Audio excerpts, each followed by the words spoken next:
Hi, I'm Zach. Today we're going to show you a series of jumps that I use that's going to develop your timing, your rhythm, your coordination, athleticism, and it's also going to improve your vertical.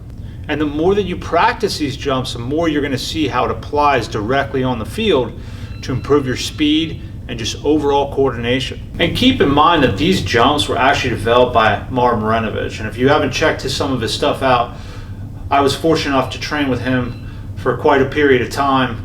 And I learned why he's a genius, and this is one of the reasons why he's a genius is because of these jumps that we're going to show you today. So enjoy.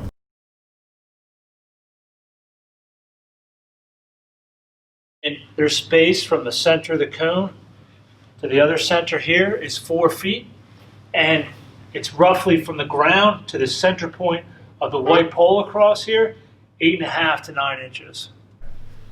So the next set of jumps you're going to be doing are cone jumps, and you're going to be applying that same technique with the ankle bounces and the form with the arms, and you're just going to jump and land halfway in between each cone, and you're not bending your knees, you're just bouncing off the ankles, okay?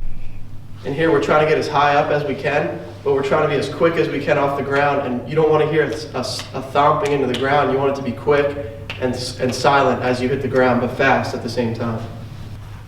And we're going to go forward twice here, so 2 sets forward. And after each set through the cones, you're going to take your rest break by walking around, coming back to the front, and that'll be considered as your rest break.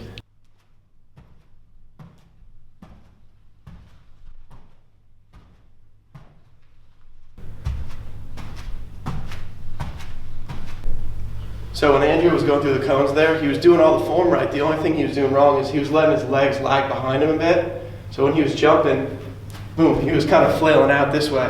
When you make contact with the ground, you want to stay linear and don't let your body flail back. So the next set of 2 is going to be sideways left, sideways right. So you're going to only do 1 set on each side.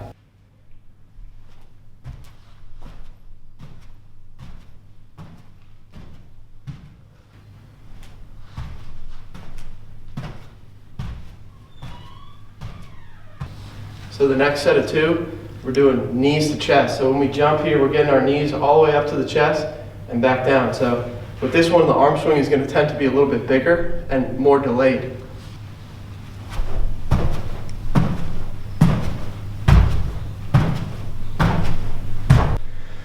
So I don't know if you guys noticed, but on that second set of mine, I was a little bit heavy with my feet, and you can kind of hear it a little bit more. You really want to focus on being soft and being almost silent when you hit the ground, so that the silent actually means that you're being quicker.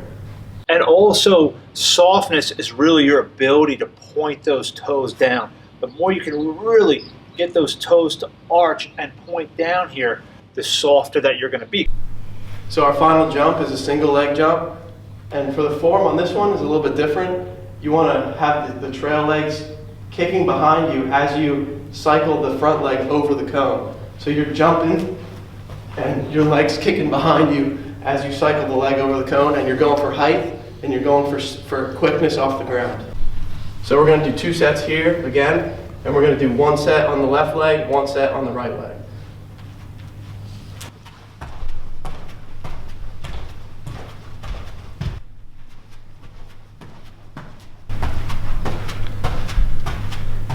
And you want to make sure you're landing in the center of the cones.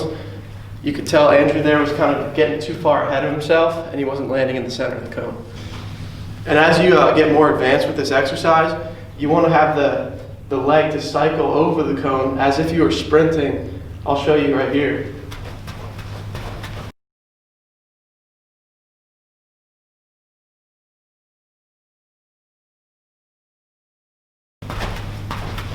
And that's a more advanced technique because that's going to reinforce the running and the sprinting form, and you're still going for height at the same time.